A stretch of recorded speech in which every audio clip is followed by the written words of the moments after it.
Hey everybody, thanks for checking out this 5-minute or less video. In this video, I will review variables, which are a foundational research concept. The concept of a variable is important to research and clinical question development, as well as the entire evidence-informed process. Understanding what variables are will help you to efficiently develop well-structured and searchable clinical questions. For researchers embarking in the research process, identifying variables is a key step in determining what will be studied and how. As always, I'm going to try to do this in 5 minutes or less, so let's get going.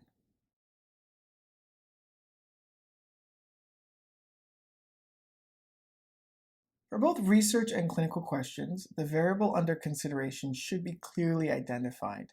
A variable is simply the property that a researcher, or a consumer for that matter, is interested in studying. And as the name suggests, a variable is just something that varies. So the properties that vary from each other, like age, weight, or ethnicity, are all examples of variables. Others are like drugs, death, glucose levels, severity of symptoms, and the list goes on. Researchers are often interested in the relationships between variables because they want to know or want to understand how and why differences in one variable relate to differences in another.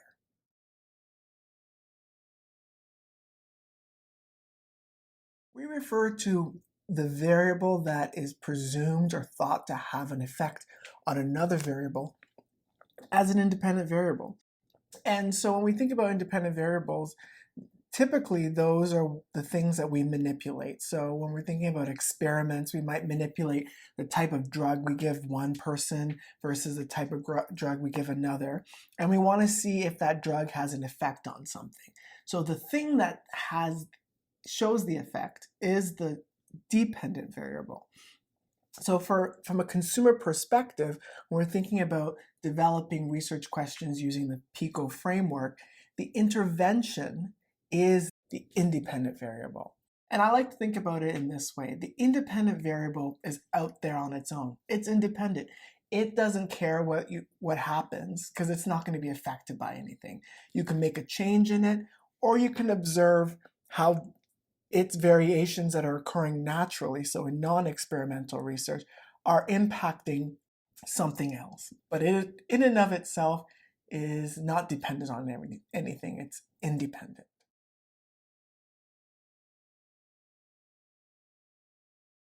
Now, the dependent variable is the consequence or presumed effect that varies with the change in the independent variable.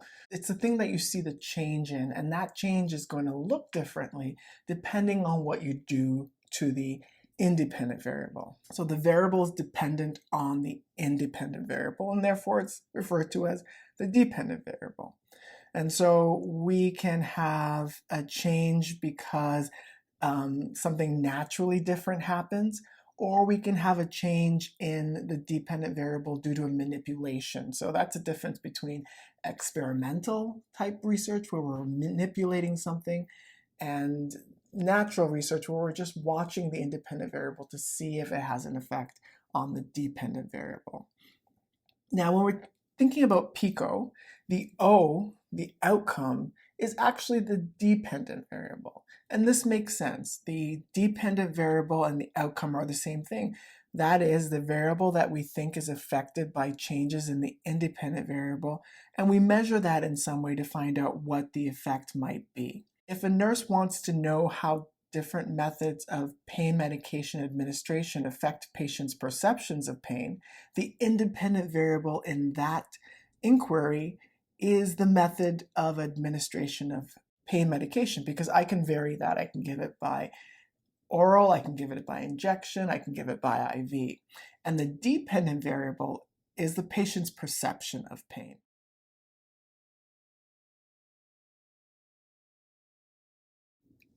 Last concept, controlled variables. These are everything outside of the independent and dependent variables that we don't want to be a factor when we're trying to establish a relationship between the two, the independent and dependent variable. So these are all the things we want to control for. Sometimes that's the age of the person, sometimes it's their height, it's other illnesses, whatever could possibly impact or obscure the relationship that we're interested in, we want to control for. Quick example in this slide, we want to grow a plant. We're wondering if Coke, orange juice, or water are the best fluids or liquids we should give them to increase the size. So I want to know which of the three is the best. So the fluids are my independent variable. The height of my plant is the dependent variable. So if I want to make sure that there's a direct relationship there, I want to control everything else so that between those three plants, the amount of sunlight they get, where they're located, how much time they're in the light, that's all the same. So I can then say, okay, I controlled for everything else, and so therefore it is very likely that the plant's growth is the responsibility, or responsible for that is the independent variable that I am changing.